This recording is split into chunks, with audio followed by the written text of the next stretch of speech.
कुंभ मेला 2025 क्यों खास है।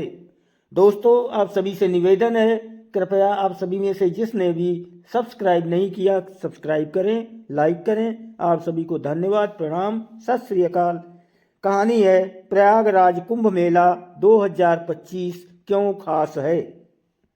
प्रयागराज में आगामी कुंभ मेला 2025 में आने वाले कुंभ मेले में जाने के लिए हर पर्यटक उत्सुक होगा। ये आयोजन पवित्र शहर प्रयागराज में बड़े पैमाने पर आयोजित किया जाएगा और कई दिनों तक चलेगा।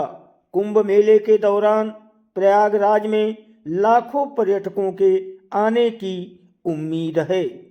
लाखों नहीं, करोड़ों में पर्यटक आएंगे।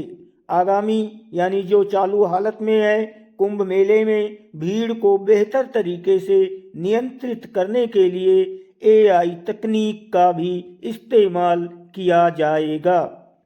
उत्तर प्रदेश सरकार इस आयोजन के दौरान आयोजन स्थलों और स्नान घाटों पर कड़ी निगरानी रखेगी।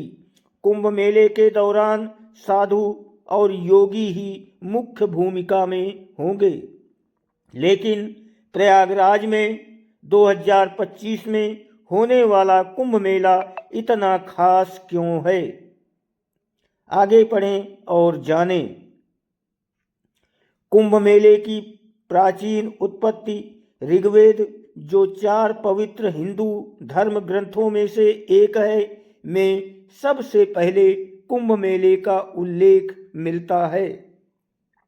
महाभारत में भी प्रयाग में एक तीर्थ यात्रा का उल्लेख है, जहां लोग पवित्र नदियों में स्नान करने के लिए एकत्रित होते थे। लेकिन कुंभ मेले का लिखित विवरण चीनी यात्री हुएनसांग की यात्राओं में मिलता है।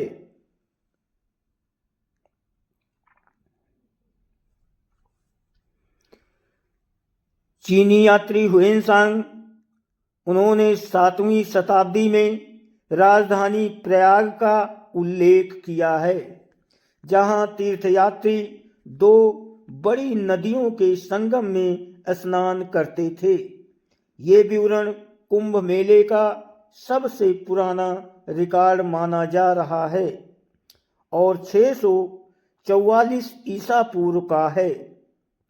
कुंभ मेले की पौराणिक कथा, कुंभ मेले की कहानी की जड़ें समुद्र मंथन के रूप में जानी जाने वाली खगोलीय घटना में से एक है।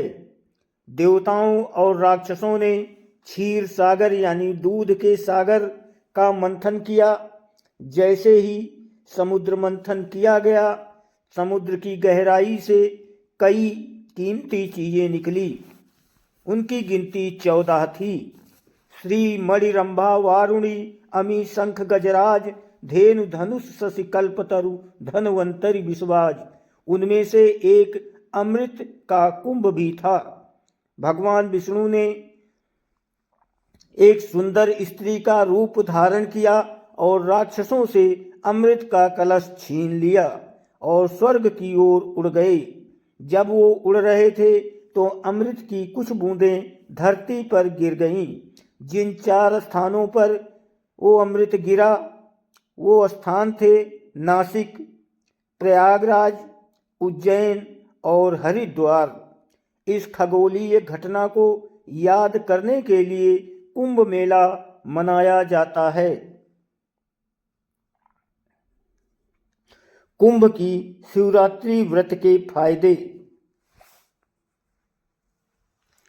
महाशिवरात्रि व्रत उन लोगों के लिए बहुत महत्वपूर्ण है जो आध्यात्मिक पथ पर हैं, तथा उन लोगों के लिए भी जो संसार और पारिवारिक स्थितियों में महत्वाकांक्षा रखते हैं। जैविक शास्त्र के विशेषज्ञ के एक जानकार के विकास की प्रक्रिया में सबसे बड़े कदम के सिद्धांत के अनुसार स्थिर रहना है। बस इसी कदम के बाद आपकी बुद्धि पुष्पित हुई।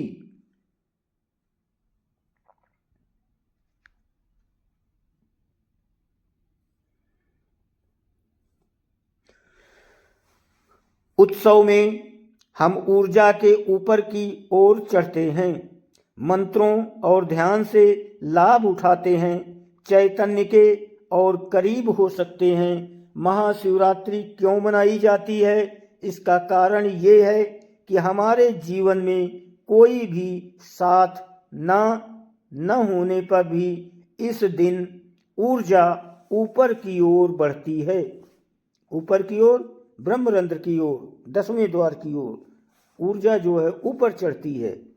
मगर खास तौर पर यौगिक साधना करने वाले लोगों के लिए इस रात को अपने शरीर को सीधे चरण में रखना, यानी सीधा रखना, गर्दन, सिर और काया माने शरीर तीनों को एक सीध में रखना, बैठना या सोना बहुत महत्वपूर्ण है।